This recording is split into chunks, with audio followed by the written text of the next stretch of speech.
ଆଜି ଶୁଣିବା ଉପନ୍ୟାସ ଅମୃତର ସନ୍ତାନ। ଔପନ୍ୟାସିକ ଗୋପୀନାଥ ମହାନ୍ତି। ଭାଗ 26।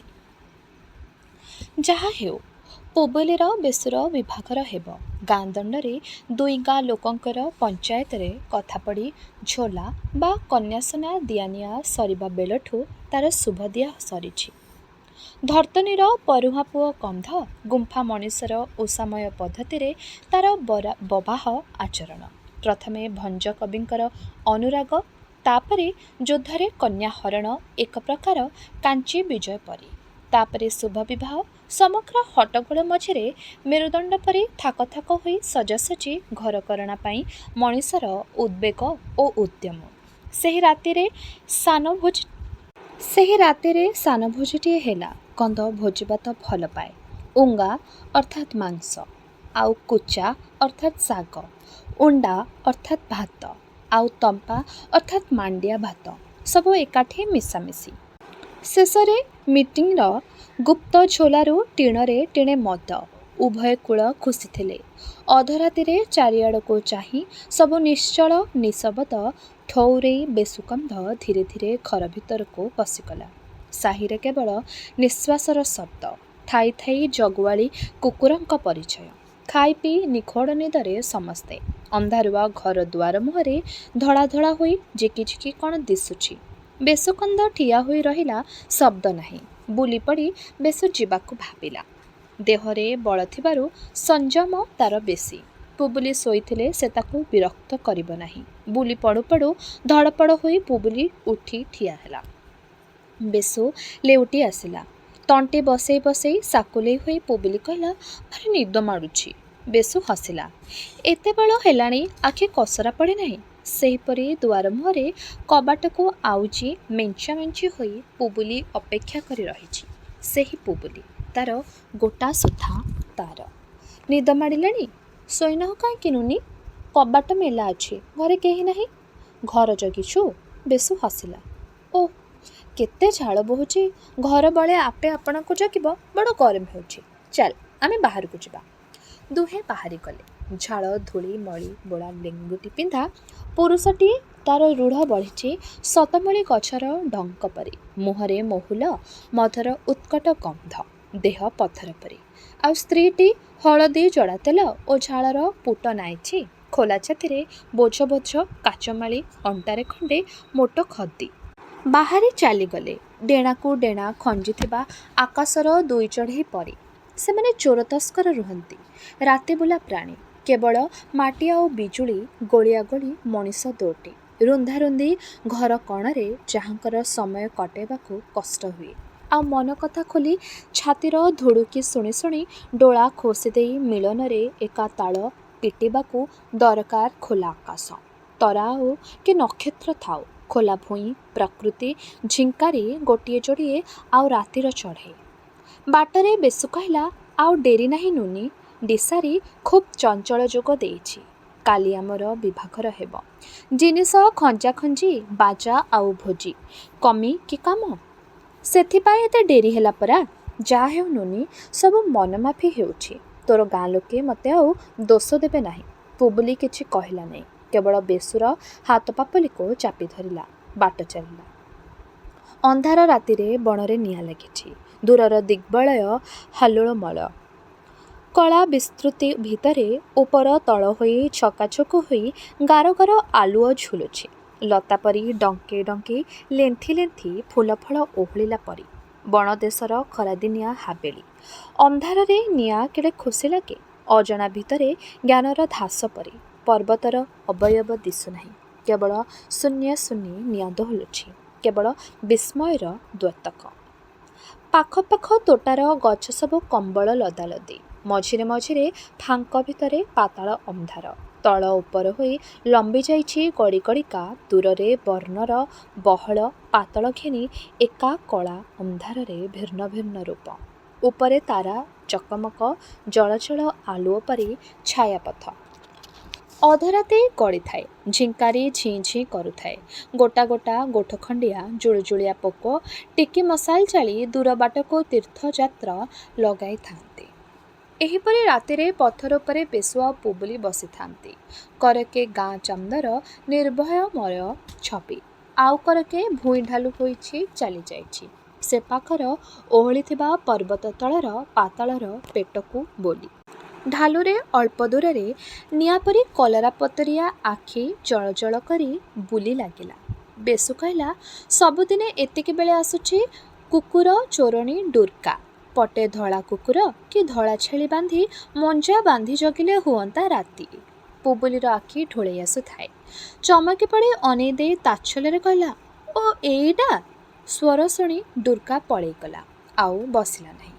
କେତେବେଳକେ ଦୂର ବଣରୁ ମଡ଼ମଡ଼ ସାଇଁ ସାଇଁ ହୋଇ ଶବ୍ଦଟି ଚହଟି ଆସିଲା।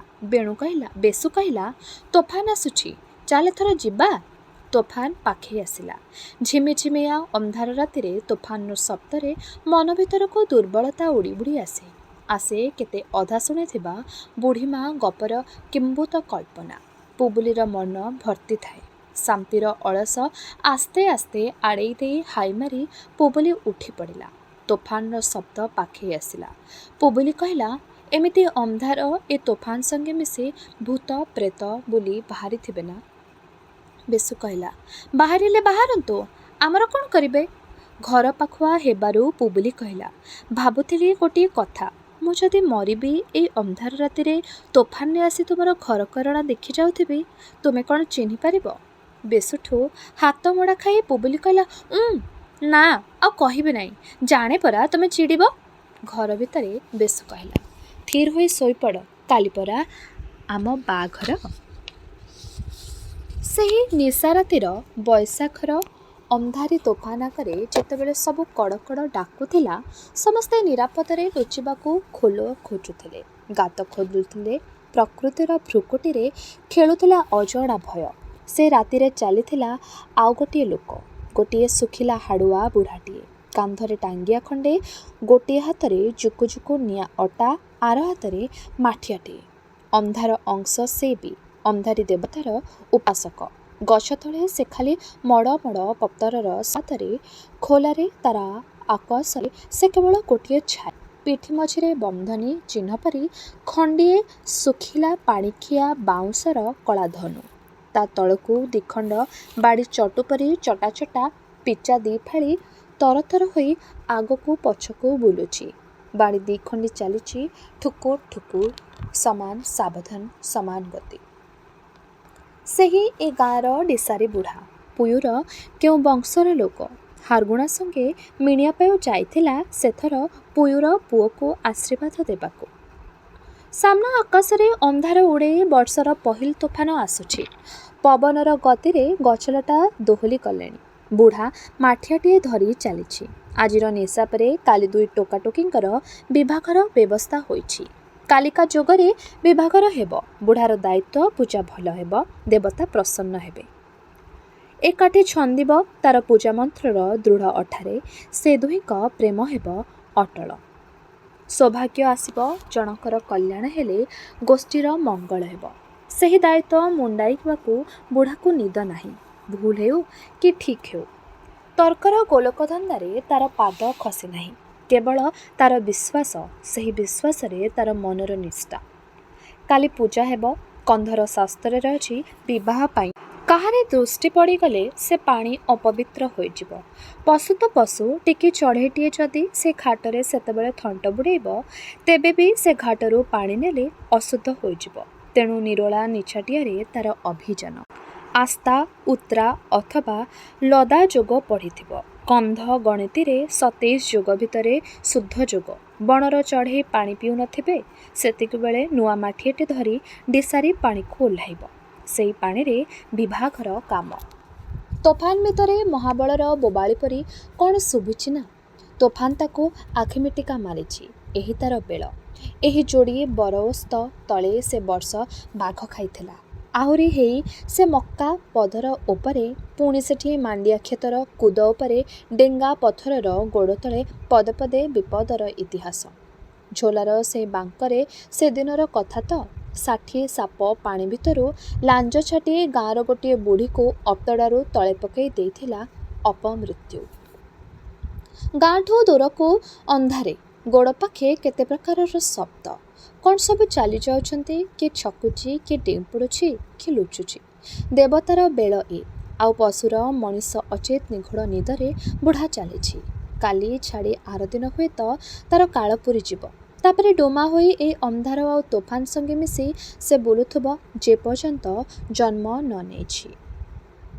ତାହାରି ଦେଖନ୍ତିରେ ଏଇ ଅତଡ଼ା ଉପରେ କେଜାଣି କେତେ ଲୋକଙ୍କର ଛାଇ ଅସ୍ତ ହୋଇଯାଇଛି। ଏହି ନିରୋଳାରେ ସବୁ ମନେ ପଡ଼େ। ତାର କଷଟି ସେହିମାନେ। ଫାଙ୍କା ପବନର ବି ଆଖି ଅଛି। ଦର୍ମୁ ଶୁଏ ନାହିଁ, ଦର୍ତ୍ତନୀ ଶୁଏ ନାହିଁ ଏବଂ କାୟ ଛାଡ଼ି ଛାଏ ହୋଇଥିବା ଯେତେ ପୂର୍ବପୁରୁଷଙ୍କର ଡୋମା। ସମସ୍ତେ ସବୁବେଳେ ଦେଖୁଥାନ୍ତି କନ୍ଧ ଆଦର୍ଶ ରଖିଛି ନା ହଜେଇ ଦେଇଛି। ସେହି ଶୁଖିଲା ଡିସାରୀ ଲୋକ ଗଣତିରେ ଜଣେ, ସେ ଦଳ ଗଣତିରେ କେଉଁ ପଛରେ ଗହଳି ଭିତରେ ଦେହଟାକୁ ସେ ଚାପି ଦେଇ ଲୁଚେଇ ଦେଇଥାଏ। ଅଧିକାରୀର ଆଖିର ଲେଙ୍ଗୁଟି ପିନ୍ଧା ଧୂଆଁପତ୍ରଖିଆ କନ୍ଧଟାଏ। ଫୁର୍ ଫୁର୍ ବାଳ, ଦୃଷ୍ଟି ତଳକୁ ତଳ। ବିଶିଷ୍ଟତା ନାହିଁ, କାରଣ ଦୁର୍ବଳ ବୁଢ଼ାଟାଏ। କାଉଡ଼ି ବୋହିପାରିବ ନାହିଁ, ଢାଳ ହାଣିବାକୁ ଦେଲେ ଥକିଯିବ। କିନ୍ତୁ ଅଧରାତିରେ ସେ ଚାଲିଛି। ଦିନରେ ଯେ ମୌନ ଅନ୍ଧାରରେ ସେ ତ୍ୟାଗର ଦୀପ୍ତିରେ ହସମୁହଁ ହୋଇ ଚାଲିଛି। ତାହାରି ଏ ଶୁଖିଲା ହାତ ଲାଗି ଏତେ ଘରୁ ଅନିଷ୍ଟ କଟିଛି, କେତେ ବିବାହ ସୁଖର ହୋଇଛି। ଖାସୁଲା ଖାସୁଲା ଧୂଳିଆ ମଳିଆ ସବଳ କନ୍ଧ ପିଲା ଏତେ ଏତେ। ସବୁ ତାର କରାମତି, ତାର ନିଷ୍ଠାପରତାର ପ୍ରମାଣ ବୋଲି ସେ ଭାବେ। ସମାଜର ଉପକାରରେ ଲାଗିଛି ବୋଲି ଖୁସିଯାଏ। ଚାରିଆଡ଼କୁ ଅନେଇ ଦେଇ ଝୋଲାର କଳା ଅତଡ଼ା ବାଟେ ଅନ୍ଧାର ଭିତରକୁ ସେ ଓହ୍ଲେଇ ଗଲା। ଥୁଣ୍ଟା ଆଉ ପଥର ଖଣ୍ଡ ତଳର ରେଗଡ଼ା ମଟାଳ ସ୍ପର୍ଶରେ ସେ ବାଟ ଚିହ୍ନେ, ଦୁନିଆକୁ ଚିହ୍ନେ। ପାଣି ମାଠିଆ ଧରି ସେ ଉଠି ପଡ଼ିଲା। ତୋଫାନ ବଢ଼ିଲାଣି। ନିଆଁ ଅଟାରୁ ଛିରିକି ଛିରିକି ଝୁରା ଉଡ଼ୁଛି। ଆକାଶର ଫାଳେ ଅନ୍ଧାର ହେଲାଣି। ଦୂରରେ ଘଡ଼ଘଡ଼ି ଉପରେ ଘଡ଼ଘଡ଼ି। ସେ ନିଆଁ ଅଟାକୁ ସେ ଦୃଢ଼ କରି ଧରିଥାଏ। ପାଣି ମାଠିଆଟି ହୁସିଆରେ ସାଇତି ଥାଏ। ପୃଥିବୀର ବିକଟାଳ ରୂପ ଦେଖି ଶୁଖିଲା ଛାତି ଭିତରେ ହସ ହସ ଲାଗୁଥାଏ, କାରଣ କର୍ତ୍ତବ୍ୟ ସରିଛି। ତରତର ହୋଇ ଚାଲି ଆସିଲା ବେଳେ ଡିସାରୀ ମନ୍ତ୍ର ଜପୁଥାଏ। ସାପ ନ ଖାଉ, ବାଘ ନ ଖାଉ, ଗୋଡ଼ରେ କଣ୍ଟା ନ ପଶୁ, ମୁଣ୍ଡରେ ଝଟା ନ ଲାଗୁ, କାହାରି ଦୃଷ୍ଟି ନ ପଡ଼ୁ, ସବୁ ସୁଖର ହେଉ। ପବନରେ ମନ୍ତ୍ରର ଶବ୍ଦ ସେ ଶୁଣିପାରୁ ନଥାଏ, ଶୁଣୁଥାଏ ମନେ ମନେ। କନ୍ଧ ଗୋଷ୍ଠୀର ଜଣେ ନଗଣ୍ୟ କର୍ମୀ ସେ। ତାର କାମ ନିଜ ପାଇଁ ନୁହେଁ, ତାର ଦଳ ପାଇଁ। ରାତିର ତୋଫାନ ରାତିରେ କୁଆଡ଼େ ଗଲା ଚାଲି। ସକାଳୁ ଉଜ୍ଜ୍ୱଳ ହୋଇ ପୂର୍ବ ଦିଗରେ ସିନ୍ଦୂରା ଫାଟିଲା ଘର କୁକୁଡ଼ାଙ୍କ ପାଟି।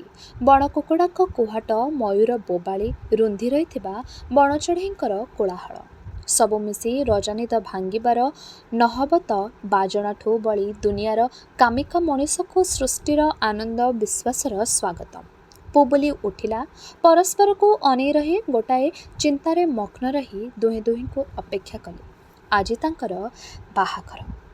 ଏକାଠି ଘର କରି ରହିଲେଣି ବୋଲି ଚମକ ତାଙ୍କର ଊଣା ନୁହେଁ। ବିଭାଘର ଦଳର ଚମକ। ଗୋଟିକିଆ ମଣିଷ ସେଥିରେ ଭାଗ ନେବାକୁ ବାଧ୍ୟ। ଆଜି ଦଳ ସହିତ ତାଙ୍କର ଚୁକ୍ତି ହେବ। ସମସ୍ତିଙ୍କ ପରି ସେମାନେ ବି ପରସ୍ପରକୁ ଆବୋରି ସଂସାର କରିବେ। ଆଜି ଭବିଷ୍ୟତର ସ୍ୱପ୍ନକୁ ଦଳର ଆଖିରେ ସେମାନେ ଦେଖିବେ।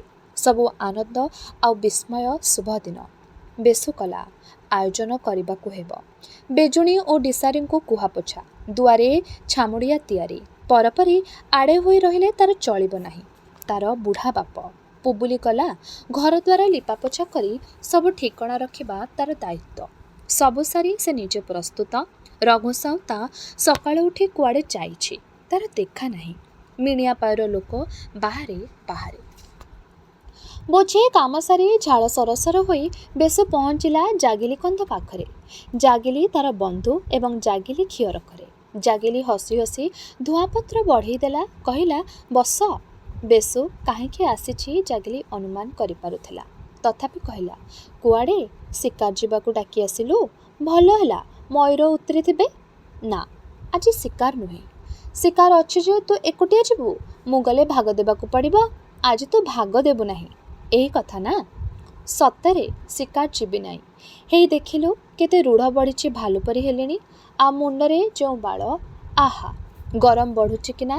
ବାଳଗୁଡ଼ାକ ବଡ଼ ଅଡ଼ୁଆ ଲାଗୁଛି। ଟିକିଏ ହିଣିପି, ଅର୍ଥାତ୍ ଖିଅର କରି ଦିଅନ୍ତୁ ନାହିଁ।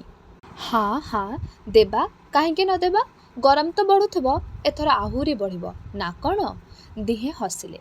ବେଶୁ ଆଣ୍ଠୁ ଯୋଡ଼ି ବସି ରହିଲା। ଜାଗିଲି ତାର କାମ ଆରମ୍ଭ କଲା। ଚାଳରୁ ତାର ହିଣିପପ୍ପା ବାହାର କଲା ମସ୍ତବଡ଼ ହତିଆର। ସେଇ ଗୋଟାଏ ଛୁରୀରେ ଦୁଇ କାମ ଚାଲେ, ଖିଅର ଓ ବାଳକଟା। ବେଶୁର ମୁହଁ ସଫା ହେଲା, ଠାଏ ଦିଠା ଆଞ୍ଚୁଡ଼ି ହୋଇଯାଇ ରକ୍ତ ବହୁଥାଏ। ସିଧା କପାଳ ଉପରକୁ ମୁଣ୍ଡରେ ଅଧେ ବାଟ ଯାକେ ପରିଷ୍କାର ହୋଇ ଖିଅର ହେଲା। ସେ ହିଡ଼ିପା ଦାଢ଼ରେ ମାଣ୍ଡିଆ ଫସଲ କାଟିଲା ପରି ଚୁଟିକୁ ହାତରେ ଝାଙ୍କି ଧରି ଛୋଟ କରି କରିକା ଜାଗିଲି ଆଡ଼କୁ ମାଡ଼ିଲା। ବେଶୁ ଖାଲି କହୁଥାଏ, ସମାନ ହେଉଛି ତ? ମୁଣ୍ଡ ପଛପଟେ ମେଞ୍ଚାଏ ଲମ୍ବା ବାଳ, ଜନମ ବାଳ। ମୁଣ୍ଡର ବାଳର ସୁଦ୍ଧା ଲମ୍ବା ଇତିହାସ ଅଛି, ଏତିକି ତାର ପ୍ରମାଣ। ଖିଅର ସରିଲା, କରେ କରେ ଚନ୍ଦା ହୋଇ ହୋଇ ମଝିରେ ନଡ଼ିଆ ପୁଣ୍ଡି ପରି ପୁଳିଏ ବାଳ। ସେହି ତାର ଶୋଭା, ସେହି ତାର ସୁନ୍ଦର। ମୁଣ୍ଡର ସଦ୍ୟ ଚନ୍ଦା ହୋଇଥିବା ଅଂଶ ଧଳା ଧଳା ଦିଶୁଛି। ମଝିବଣ ଚାରିପାଖେ ସଦ୍ୟ ପୋଡ଼ୁର ପାଉଁଶ ପରି। ଏତେ ବଡ଼ ହତିଆରରେ କେଉଁଠି ଜଙ୍ଗଲ ହାଣିଲା ପରି ନିଠେଇ ନିଠେଇ ଖିଅର ହେବା ଗୋଟାଏ ନିମିତ୍ତ ଉଠାଇବା ସଙ୍ଗେ ସମାନ।